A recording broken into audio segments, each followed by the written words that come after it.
The Adventures of Sherlock Holmes by Sir Arthur Conan Doyle. Adventure number 2. The Red-Headed League. I had called upon my friend, Mr. Sherlock Holmes, one day in the autumn of last year, and found him in deep conversation with a very stout, florid-faced, elderly gentleman with fiery red hair. With an apology for my intrusion, I was about to withdraw when Holmes pulled me abruptly into the room and closed the door behind me. "You could not possibly have come at a better time, my dear Watson," he said cordially. "I was afraid that you were engaged." "So I am, very much so." "Then I can wait in the next room." "Not at all. This gentleman, Mr. Wilson, has been my partner and helper in many of my most successful cases, and I have no doubt that he will be of the utmost use to me in yours also." The stout gentleman half rose from his chair and gave a bob of greeting, with a quick little questioning glance from his small, fat, encircled eyes. "Try the settee," said Holmes, relapsing into his armchair and putting his fingertips together, as was his custom when in judicial moods. "I know, my dear Watson, that you share my love of all that is bizarre and outside the conventions and humdrum routine of everyday life. You have shown your relish for it by the enthusiasm which has prompted you to chronicle, and, if you will excuse my saying so, somewhat to embellish so many of my own little adventures. Your cases have indeed been of the greatest interest to me," I observed. You will remember that I remarked the other day, just before we went into the very simple problem presented by Miss Mary Sutherland, that for strange effects and extraordinary combinations we must go to life itself, which is always far more daring than any effort of the imagination. A proposition which I took the liberty of doubting. You did, Doctor, but none the less you must come round to my view, for otherwise I shall keep on piling fact upon fact on you, until your reason breaks down under them and acknowledges me to be right. Now, Mr. Jabez Wilson here has been good enough to call upon me this morning, and to begin a narrative which promises to be one of the most singular which I have listened to for some time. You have heard me remark that the strangest and most unique things are very often connected not with the larger but with the smaller crimes, and occasionally, indeed, where there is room for doubt whether any positive crime has been committed.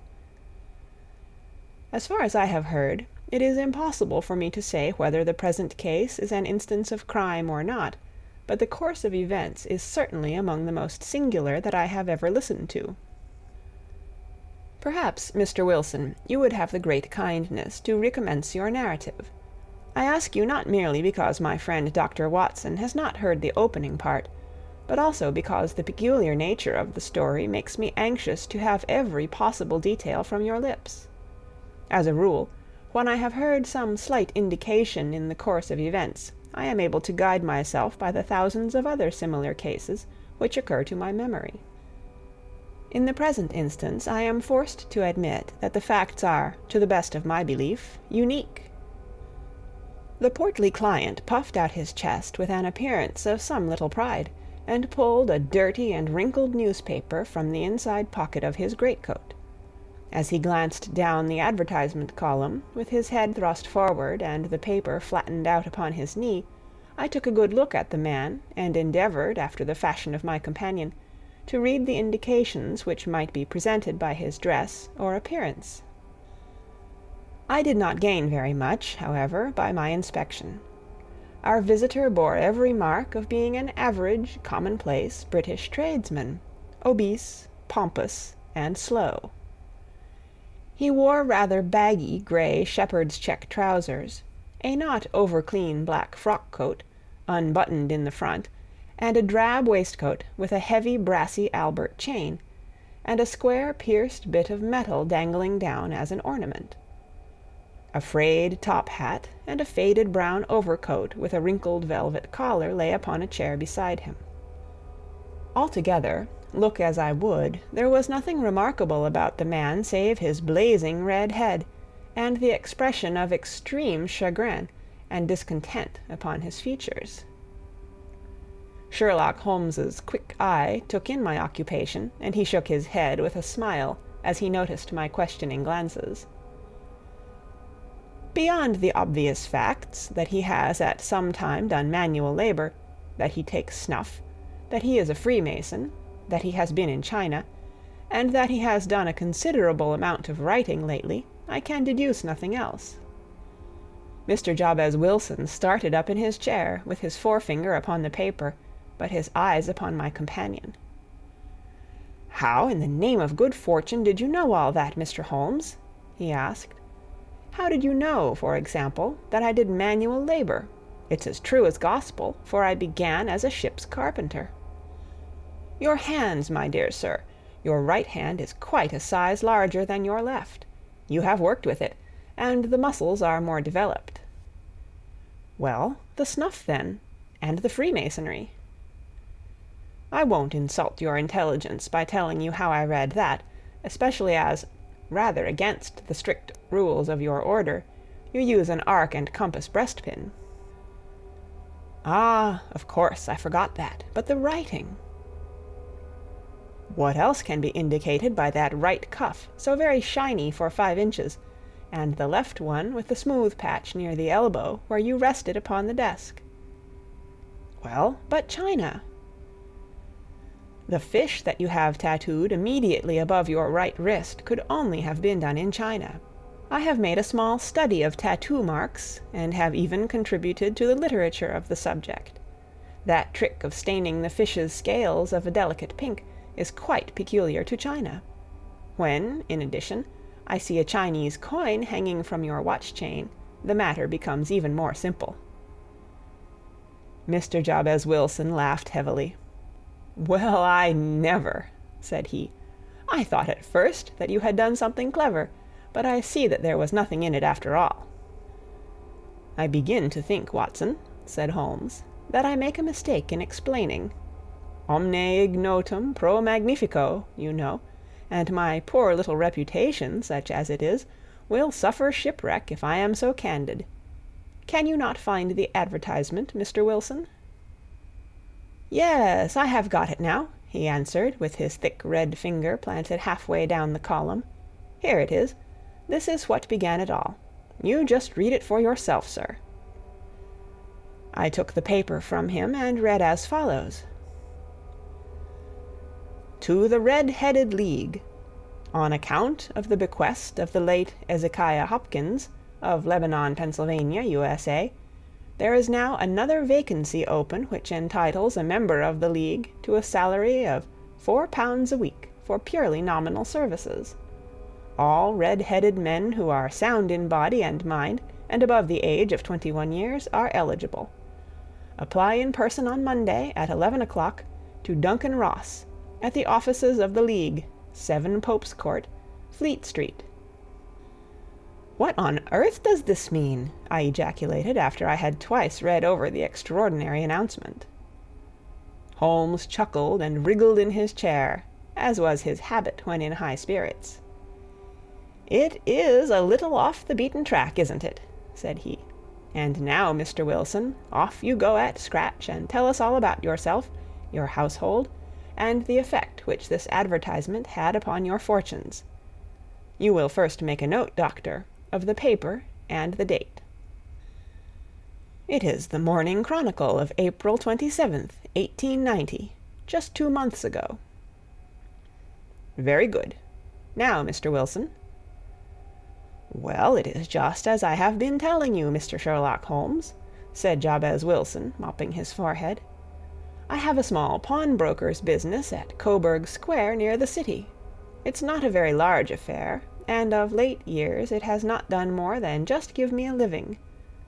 I used to be able to keep 2 assistants, but now I only keep 1, and I would have a job to pay him but that he is willing to come for half wages, so as to learn the business."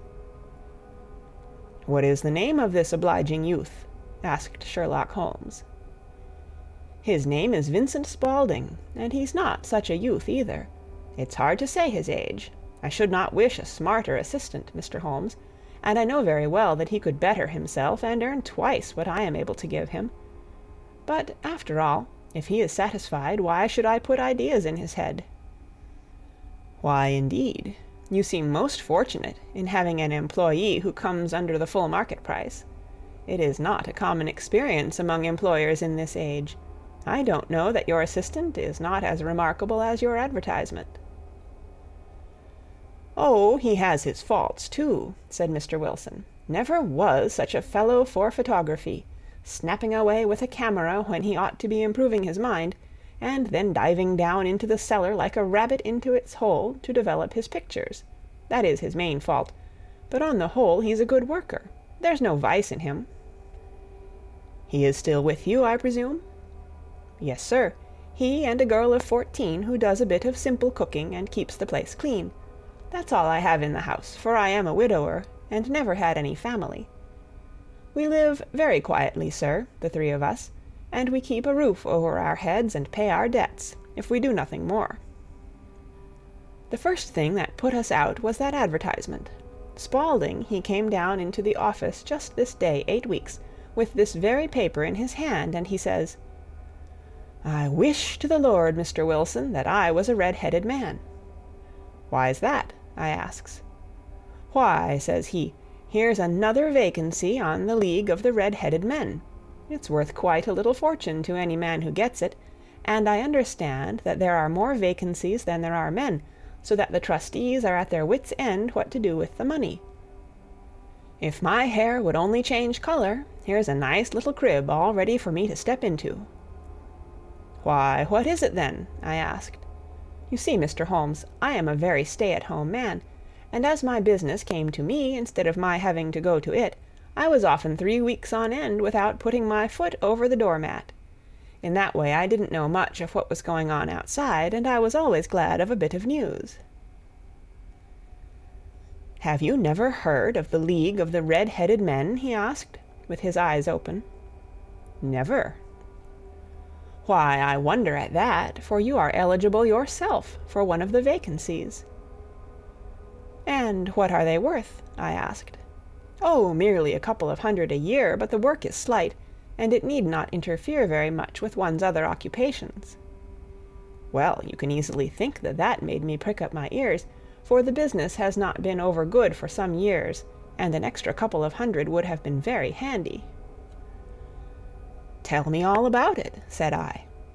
"Well," said he, showing me the advertisement, "you can see for yourself that the League has a vacancy, and there is the address where you should apply for particulars.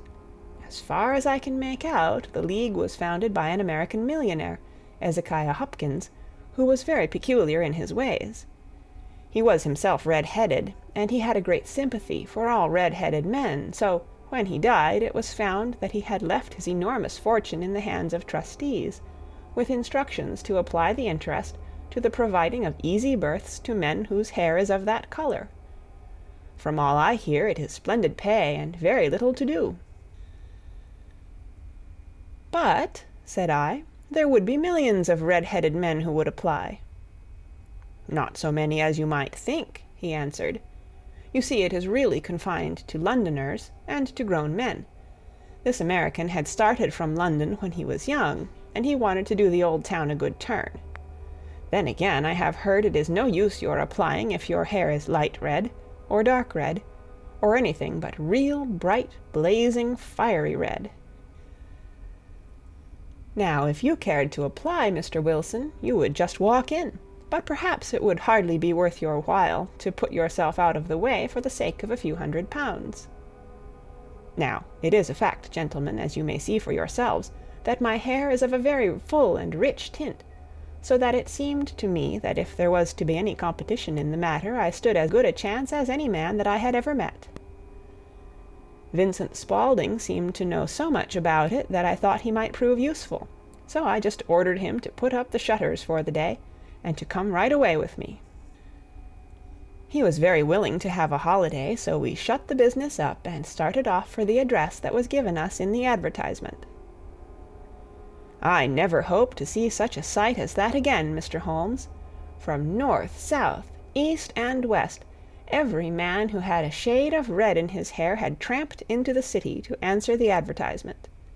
Fleet Street was choked with red-headed folk, and Pope's Court looked like a coster's orange barrow. I should not have thought there were so many in the whole country as were brought together by that single advertisement. Every shade of colour they were, straw, lemon, orange, brick, Irish setter, liver, clay. But, as Spaulding said, there were not many who had the real vivid flame-coloured tint. When I saw how many were waiting, I would have given it up in despair, but Spaulding would not hear of it. How he did it I could not imagine, but he pushed and pulled and butted until he got me through the crowd and right up to the steps which led to the office. There was a double stream upon the stair, some going up in hope and some coming back dejected, but we wedged in as well as we could, and soon found ourselves in the office. "Your experience has been a most entertaining one," remarked Holmes, as his client paused and refreshed his memory with a huge pinch of snuff. "Pray continue your very interesting statement." There was nothing in the office but a couple of wooden chairs and a deal table, behind which sat a small man with a head that was even redder than mine. He said a few words to each candidate as he came up, and then he always managed to find some fault in them which would disqualify them. Getting a vacancy did not seem to be such a very easy matter after all. However, when our turn came, the little man was much more favourable to me than to any of the others, and he closed the door as we entered, so that he might have a private word with us. "This is Mr. Jabez Wilson," said my assistant, "and he is willing to fill a vacancy in the League." "And he is admirably suited for it," the other answered. "He has every requirement. I cannot recall when I have seen anything so fine." He took a step backward, cocked his head on one side, and gazed at my hair until I felt quite bashful. Then suddenly he plunged forward, wrung my hand, and congratulated me warmly on my success. "It would be injustice to hesitate," said he. "You will, however, I am sure, excuse me for taking an obvious precaution." With that he seized my hair in both his hands and tugged until I yelled with the pain. "There is water in your eyes," said he as he released me. "I perceive that all is as it should be, but we have to be careful, for we have twice been deceived by wigs and once by paint. I could tell you tales of cobbler's wax which would disgust you with human nature." He stepped over to the window and shouted through it at the top of his voice that the vacancy was filled. A groan of disappointment came up from below, and the folk all trooped away in different directions, until there was not a red head to be seen except my own, and that of the manager. "My name," said he, "is Mr. Duncan Ross, and I am myself one of the pensioners upon the fund left by our noble benefactor. Are you a married man, Mr. Wilson? Have you a family?" I answered that I had not. His face fell immediately. "Dear me," he said gravely, "that is very serious indeed. I am sorry to hear you say that. The fund was, of course, for the propagation and spread of the redheads as well as for their maintenance. It is exceedingly unfortunate that you should be a bachelor." My face lengthened at this, Mr. Holmes, for I thought that I was not to have the vacancy after all, but after thinking it over for a few minutes he said that it would be all right. "In the case of another," said he, "the objection might be fatal, but we must stretch a point in favor of a man with such a head of hair as yours. When shall you be able to enter upon your new duties?" "Well, it is a little awkward, for I have a business already," said I. "Oh, never mind about that, Mr. Wilson," said Vincent Spaulding. "I should be able to look after that for you." "What would be the hours?" I asked. 10 to 2. Now, a pawnbroker's business is mostly done of an evening, Mr. Holmes, especially Thursday and Friday evening, which is just before payday, so it would suit me very well to earn a little in the mornings. Besides, I knew that my assistant was a good man, and that he would see to anything that turned up. "That would suit me very well," said I. "And the pay?" "Is £4 a week." "And the work?"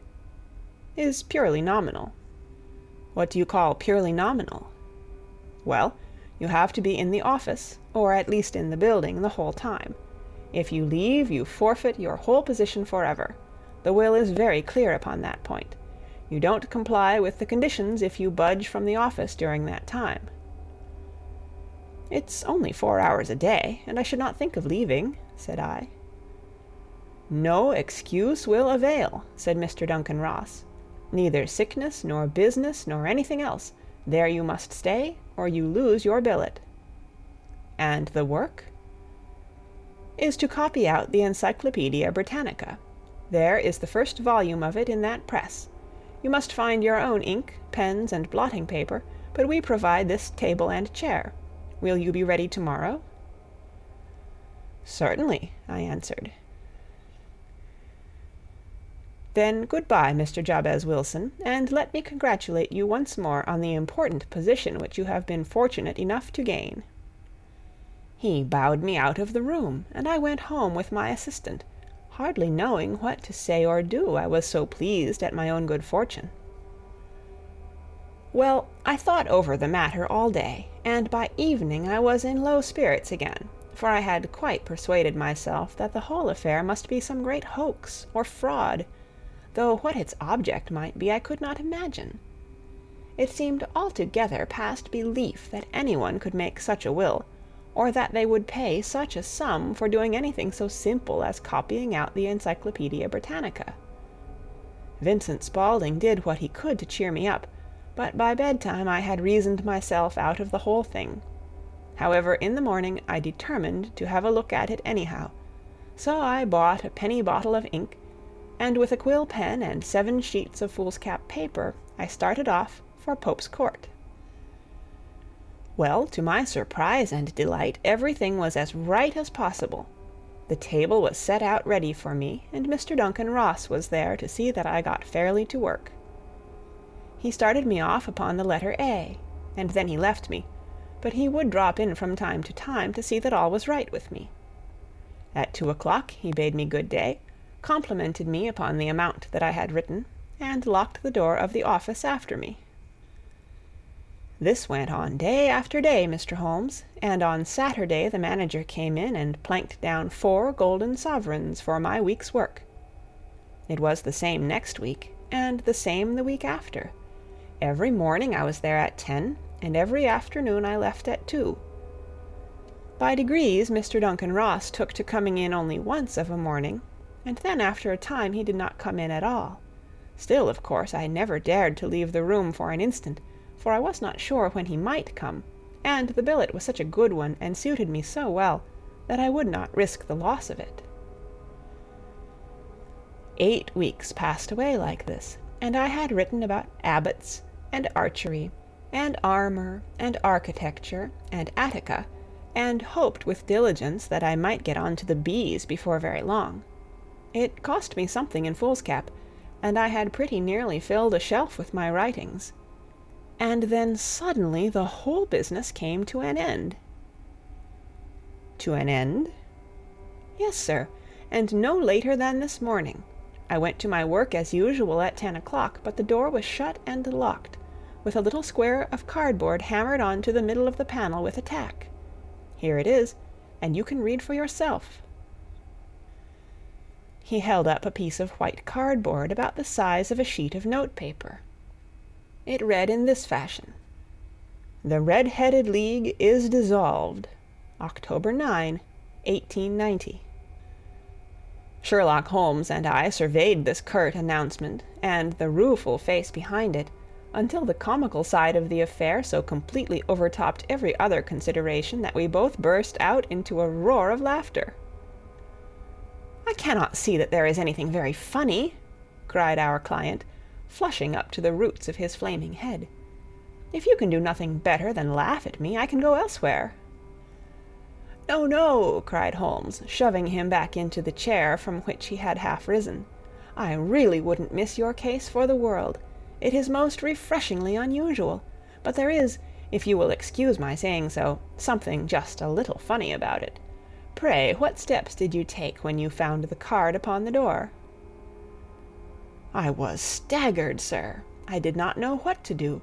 Then I called at the offices round, but none of them seemed to know anything about it. Finally, I went to the landlord, who is an accountant living on the ground floor, and I asked him if he could tell me what had become of the Red-Headed League. He said that he had never heard of any such body. Then I asked him who Mr. Duncan Ross was. He answered that the name was new to him. "Well," said I, "the gentleman at number 4. "What, the red-headed man?" "Yes." "Oh," said he, "his name was William Morris. He was a solicitor, and was using my room as a temporary convenience until his new premises were ready. He moved out yesterday." "Where could I find him?" "Oh, at his new offices. He did tell me the address. Yes, 17 King Edward Street, near St. Paul's." I started off, Mr. Holmes, but when I got to that address, it was a manufactory of artificial knee-caps, and no one in it had ever heard of either Mr. William Morris or Mr. Duncan Ross. "And what did you do then?" asked Holmes. "I went home to Saxe-Coburg Square, and I took the advice of my assistant. But he could not help me in any way. He could only say that if I waited I should hear by post. But that was not quite good enough, Mr. Holmes. I did not wish to lose such a place without a struggle, so, as I had heard that you were good enough to give advice to poor folk who were in need of it, I came right away to you." "And you did very wisely," said Holmes. "Your case is an exceedingly remarkable one, and I shall be happy to look into it. From what you have told me, I think that it is possible that graver issues hang from it than might at first sight appear." "Grave enough," said Mr. Jabez Wilson. "Why, I have lost £4 a week." "As far as you are personally concerned," remarked Holmes, "I do not see that you have any grievance against this extraordinary league. On the contrary, you are, as I understand, richer by some £30, to say nothing of the minute knowledge which you have gained on every subject which comes under the letter A. You have lost nothing by them." "No, sir, but I want to find out about them, and who they are, and what their object was in playing this prank, if it was a prank, upon me. It was a pretty expensive joke for them, for it cost them £32. "We shall endeavour to clear up these points for you. And first, 1 or 2 questions, Mr. Wilson. This assistant of yours who first called your attention to the advertisement, how long had he been with you?" "About a month, then." "How did he come?" "In answer to an advertisement." "Was he the only applicant?" "No, I had a dozen." "Why did you pick him?" "Because he was handy and would come cheap." "At half wages, in fact?" "Yes." "What is he like, this Vincent Spaulding?" "Small, stout-built, very quick in his ways, no hair on his face, though he's not short of 30, has a white splash of acid upon his forehead." Holmes sat up in his chair in considerable excitement. "I thought as much," said he. "Have you ever observed that his ears are pierced for earrings?" "Yes, sir. He told me that a gypsy had done it for him when he was a lad." "Hum," said Holmes, sinking back in deep thought. "He is still with you?" "Oh, yes, sir. I have only just left him." "And has your business been attended to in your absence?" "Nothing to complain of, sir. There's never very much to do of a morning." "That will do, Mr. Wilson. I shall be happy to give you an opinion upon the subject in the course of a day or 2. To-day is Saturday, and I hope that by Monday we may come to a conclusion." "Well, Watson," said Holmes, when our visitor had left us, "what do you make of it all?" "I make nothing of it," I answered frankly. "It is a most mysterious business." "As a rule," said Holmes, "the more bizarre a thing is, the less mysterious it proves to be. It is your commonplace, featureless crimes which are really puzzling, just as a commonplace face is the most difficult to identify. But I must be prompt over this matter." "What are you going to do, then?" I asked. "To smoke," he answered. "It is quite a three-pipe problem, and I beg that you won't speak to me for 50 minutes." He curled himself up in his chair, with his thin knees drawn up to his hawk-like nose, and there he sat, with his eyes closed, and his black clay pipe thrusting out like the bill of some strange bird. I had come to the conclusion that he had dropped asleep, and indeed was nodding myself, when he suddenly sprang out of his chair with the gesture of a man who has made up his mind, and put his pipe down upon the mantelpiece. "Sarasate plays at the St. James Hall this afternoon," he remarked. "What do you think, Watson? Could your patients spare you for a few hours?" "I have nothing to do today. My practice is never very absorbing." "Then put on your hat and come. I am going through the city first, and we can have some lunch on the way. I observe that there is a good deal of German music on the programme, which is rather more to my taste than Italian or French. It is introspective, and I want to introspect. Come along." We travelled by the Underground as far as Aldersgate, and a short walk took us to Saxe-Coburg Square, the scene of the singular story which we had listened to in the morning.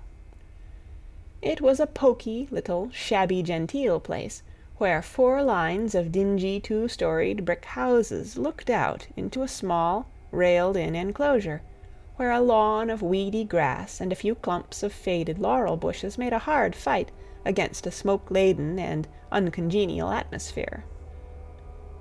3 gilt balls and a brown board with "Jabez Wilson" in white letters upon a corner house announced the place where our red-headed client carried on his business. Sherlock Holmes stepped in front of it with his head on one side, and looked it all over, with his eyes shining brightly between puckered lids.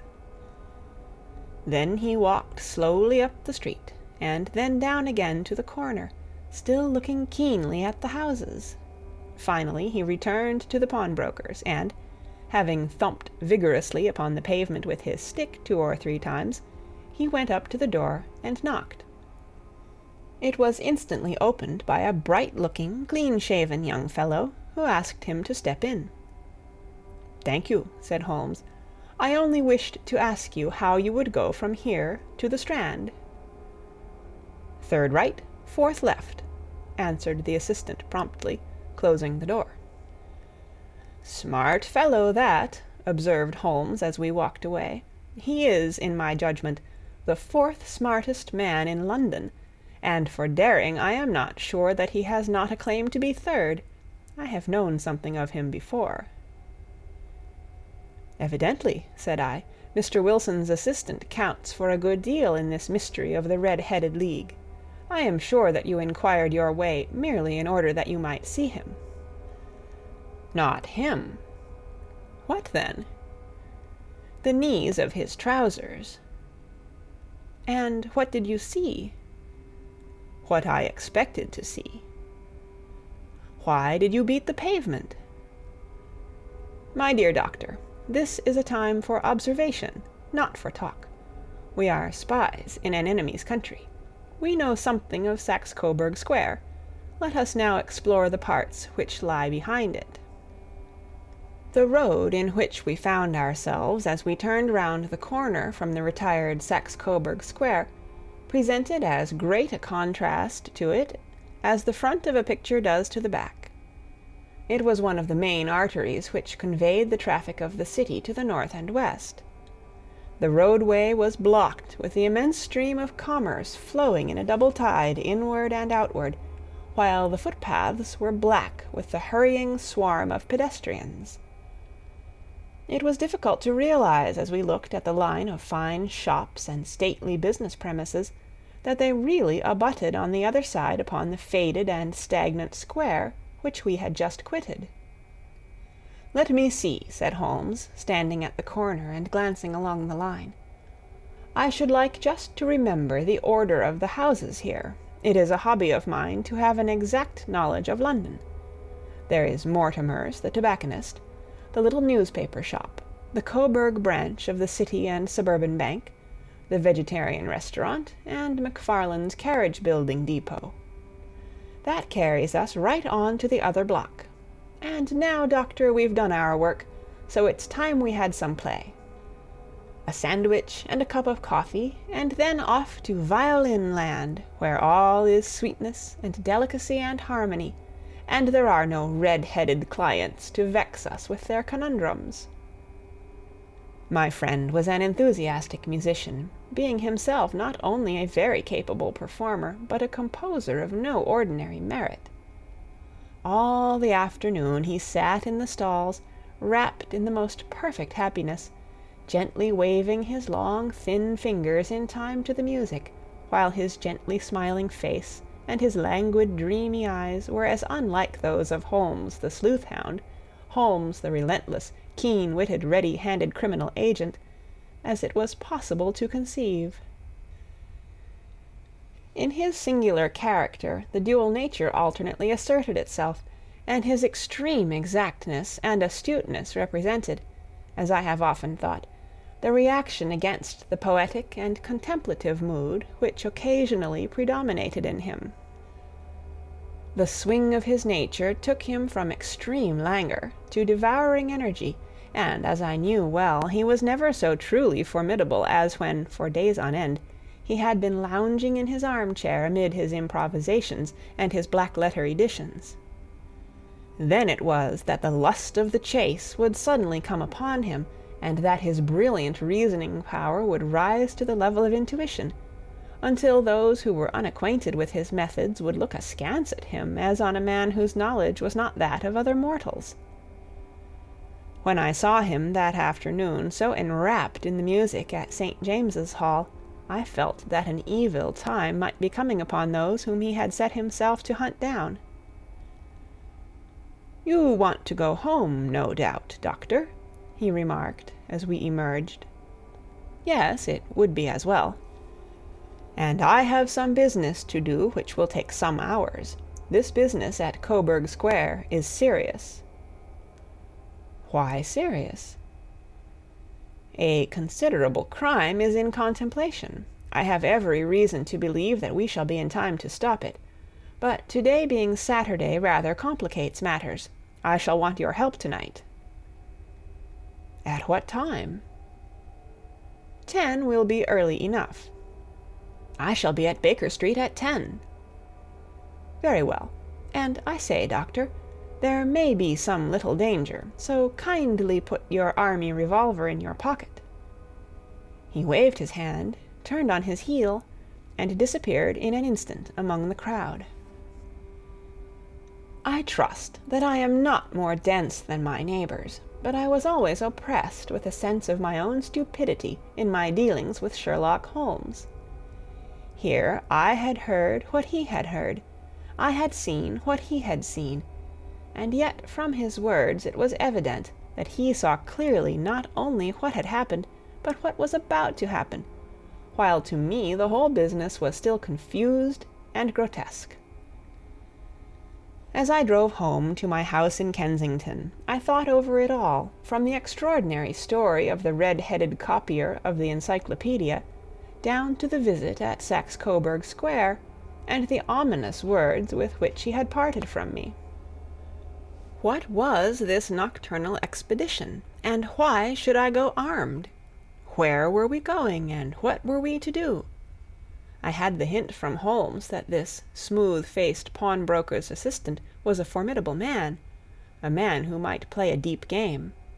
I tried to puzzle it out, but gave up in despair, and set the matter aside until night should bring an explanation. It was 9:15 when I started from home and made my way across the park, and so through Oxford Street to Baker Street. 2 hansoms were standing at the door, and as I entered the passage I heard the sound of voices from above. On entering his room I found Holmes in animated conversation with 2 men, one of whom I recognized as Peter Jones, the official police agent, while the other was a long, thin, sad-faced man, with a very shiny hat, and an oppressively respectable frock-coat. "Ha! Our party is complete," said Holmes, buttoning up his pea-jacket, and taking his heavy hunting crop from the rack. "Watson, I think you know Mr. Jones of Scotland Yard. Let me introduce you to Mr. Merryweather, who is to be our companion in to-night's adventure." "We're hunting in couples again, Doctor, you see," said Jones in his consequential way. "Our friend here is a wonderful man for starting a chase. All he wants is an old dog to help him do the running down." "I hope a wild goose may not prove to be the end of our chase," observed Mr. Merryweather gloomily. "You may place considerable confidence in Mr. Holmes, sir," said the police agent loftily. "He has his own little methods, which are, if he won't mind my saying so, just a little too theoretical and fantastic, but he has the makings of a detective in him. It is not too much to say that once or twice, as in that business of the Sholto murder and the Agra treasure, he has been more nearly correct than the official force." "Oh, if you say so, Mr. Jones, it is all right," said the stranger with deference. "Still, I confess that I miss my rubber. It is the first Saturday night for 27 years that I have not had my rubber." "I think you will find," said Sherlock Holmes, "that you will play for a higher stake to-night than you have ever done yet, and that the play will be more exciting. For you, Mr. Merryweather, the stake will be some £30,000, and for you, Jones, it will be the man upon whom you wish to lay your hands. John Clay, the murderer, thief, smasher, and forger. He's a young man, Mr. Merryweather, but he is at the head of his profession, and I would rather have my bracelets on him than on any criminal in London. He's a remarkable man, is young John Clay. His grandfather was a royal duke, and he himself has been to Eton and Oxford. His brain is as cunning as his fingers, and though we meet signs of him at every turn, we never know where to find the man himself. He'll crack a crib in Scotland one week, and be raising money to build an orphanage in Cornwall the next. I've been on his track for years, and have never set eyes on him yet. I hope that I may have the pleasure of introducing you to-night. I've had one or two little turns also with Mr. John Clay, and I agree with you that he is at the head of his profession. It is past 10, however, and quite time that we started. If you two will take the first hansom, Watson and I will follow in the second." Sherlock Holmes was not very communicative during the long drive, and lay back in the cab humming the tunes which he had heard in the afternoon. We rattled through an endless labyrinth of gas-lit streets until we emerged into Farrington Street. "We are close there now," my friend remarked. "This fellow Merryweather is a bank director, and personally interested in the matter. I thought it as well to have Jones with us also. He is not a bad fellow, though an absolute imbecile in his profession.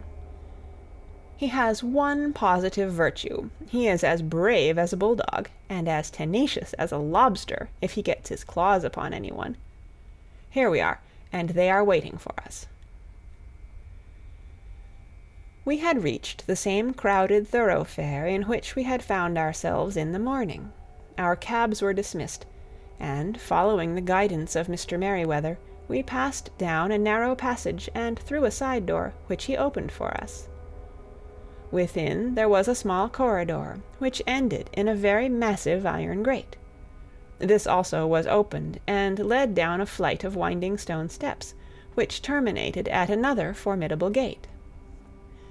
Mr. Merryweather stopped to light a lantern, and then conducted us down a dark, earth-smelling passage, and so, after opening a third door, into a huge vault or cellar, which was piled all round with crates and massive boxes. "You are not very vulnerable from above," Holmes remarked as he held up the lantern and gazed about him. "Nor from below," said Mr. Merryweather, striking his stick upon the flags which lined the floor. "Why, dear me, it sounds quite hollow," he remarked, looking up in surprise. "I must really ask you to be a little more quiet," said Holmes severely. You have already imperilled the whole success of our expedition. Might I beg that you would have the goodness to sit down upon one of those boxes, and not to interfere?"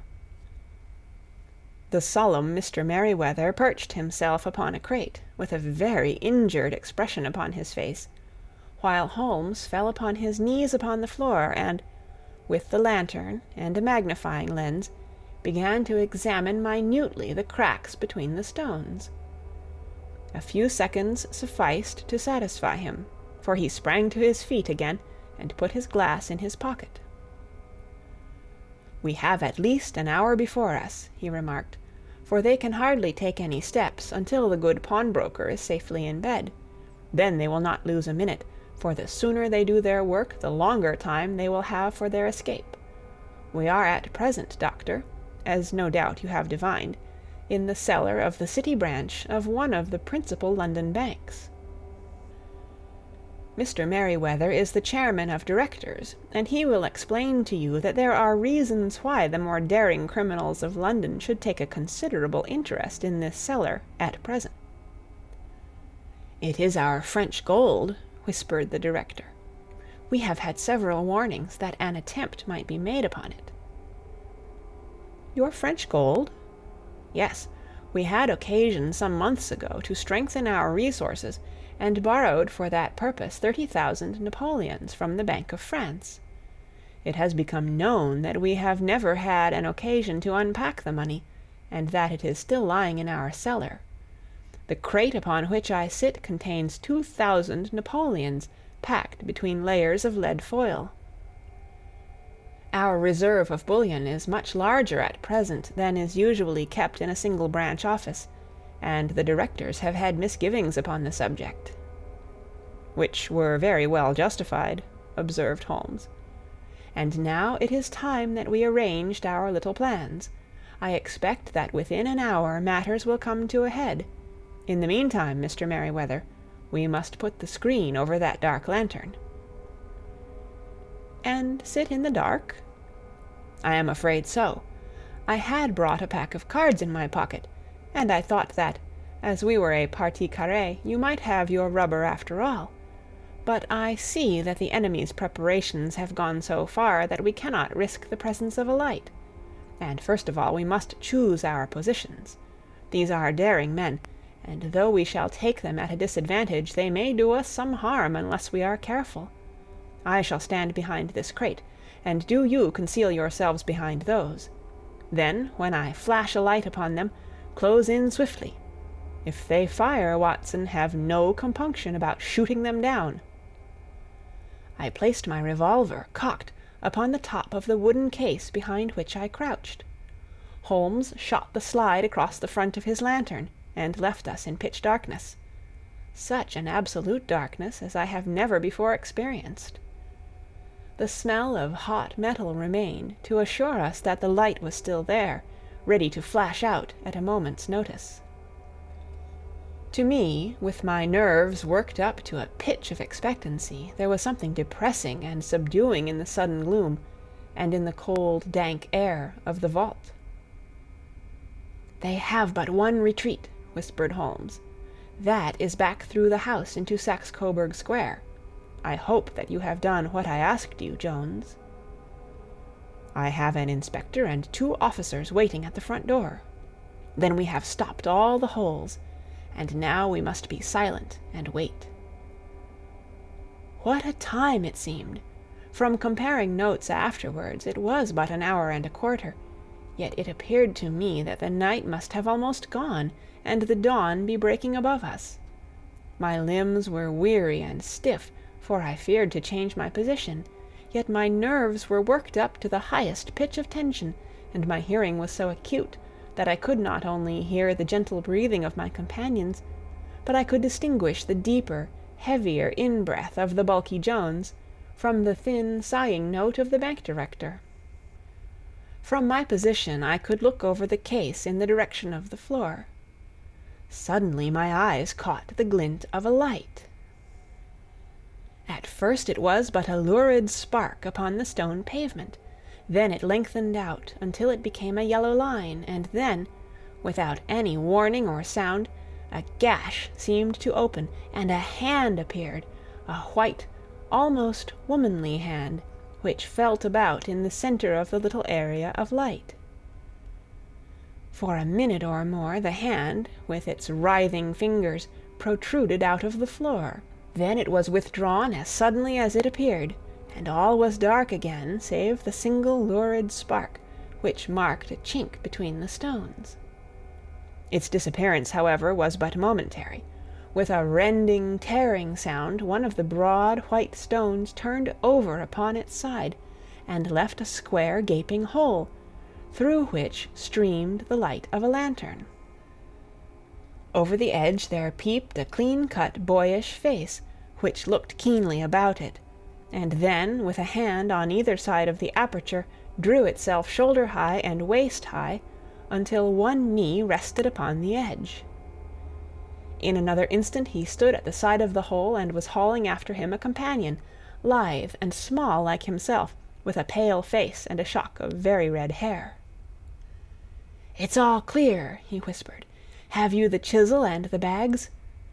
"Great Scott! Jump, Archie, jump, and I'll swing for it." Sherlock Holmes had sprung out and seized the intruder by the collar. The other dived down the hole, and I heard the sound of rending cloth as Jones clutched at his skirts. The light flashed upon the barrel of a revolver, but Holmes's hunting crop came down on the man's wrist, and the pistol clinked upon the stone floor. "It's no use, John Clay," said Holmes blandly. "You have no chance at all." "So I see," the other answered, with the utmost coolness. "I fancy that my pal is all right, though I see you have got his coat-tails." "There are 3 men waiting for him at the door," said Holmes. "Oh, indeed. You seem to have done the thing very completely. I must compliment you." "And I you," Holmes answered. "Your red-headed idea was very new and effective." "You'll see your pal again presently," said Jones. "He's quicker at climbing down holes than I am. Just hold out while I fix the derbies." "I beg that you will not touch me with your filthy hands," remarked our prisoner as the handcuffs clattered upon his wrists. "You may not be aware that I have royal blood in my veins. Have the goodness also, when you address me, always to say 'sir' and 'please.'"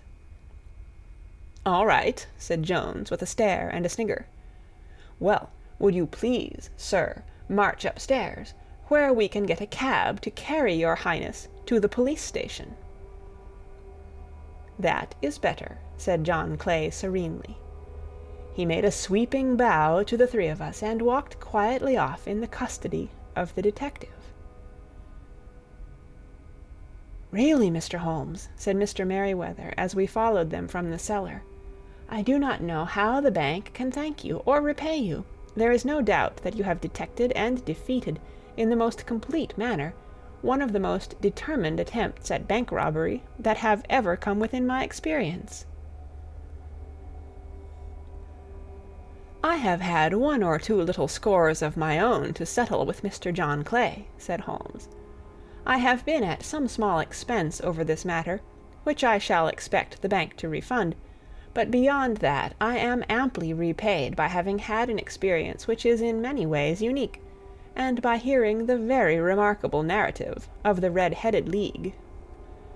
You see, Watson," he explained in the early hours of the morning as we sat over a glass of whiskey and soda in Baker Street, "it was perfectly obvious from the first that the only possible object of this rather fantastic business for the advertisement of the League, and the copying of the encyclopedia, must be to get this not over-bright pawnbroker out of the way for a number of hours every day. It was a curious way of managing it, but really it would be difficult to suggest a better. The method was no doubt suggested to Clay's ingenious mind by the color of his accomplice's hair. The £4 a week was a lure which must draw him, and what was it to them who were playing for thousands? They put in the advertisement, one rogue has the temporary office, the other rogue incites the man to apply for it, and together they manage to secure his absence every morning in the week. From the time that I heard of the assistant having come for half wages, it was obvious to me that he had some strong motive for securing the situation. But how could you guess what the motive was? Had there been a woman in the house, I should have suspected a mere vulgar intrigue. That, however, was out of the question. The man's business was a small one, and there was nothing in his house which could account for such elaborate preparations and such an expenditure as they were at. It must, then, be something out of the house. What could it be? I thought of the assistant's fondness for photography, and his trick of vanishing into the cellar. The cellar! There was the end of this tangled clue. Then I made inquiries as to this mysterious assistant, and found that I had to deal with one of the coolest and most daring criminals in London. He was doing something in the cellar, something which took many hours a day for months on end. What could it be, once more? I could think of nothing save that he was running a tunnel to some other building. So far I had got when we went to visit the scene of action. I surprised you by beating upon the pavement with my stick. I was ascertaining whether the cellar stretched out in front or behind. It was not in front. Then I rang the bell, and as I hoped, the assistant answered it. We have had some skirmishes, but we had never set eyes upon each other before. I hardly looked at his face. His knees were what I wished to see. You must yourself have remarked how worn, wrinkled, and stained they were. They spoke of those hours of burrowing. The only remaining point was what they were burrowing for. I walked round the corner, saw the City and Suburban Bank abutted on our friend's premises, and felt that I had solved my problem. When you drove home after the concert, I called upon Scotland Yard and upon the chairman of the bank directors, with the result that you have seen. And how could you tell that they would make their attempt tonight? I asked. Well, when they closed their League offices, that was a sign that they cared no longer about Mr. Jabez Wilson's presence.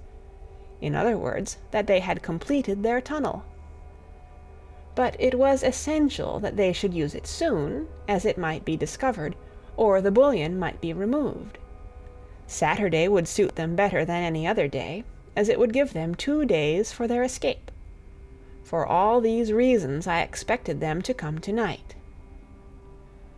You reasoned it out beautifully, I exclaimed in unfeigned admiration. It is so long a chain, and yet every link rings true. It saved me from ennui, he answered, yawning. Alas, I already feel it closing in upon me. My life is spent in one long effort to escape from the commonplaces of existence. These little problems help me to do so. And you are a benefactor of the race, said I. He shrugged his shoulders.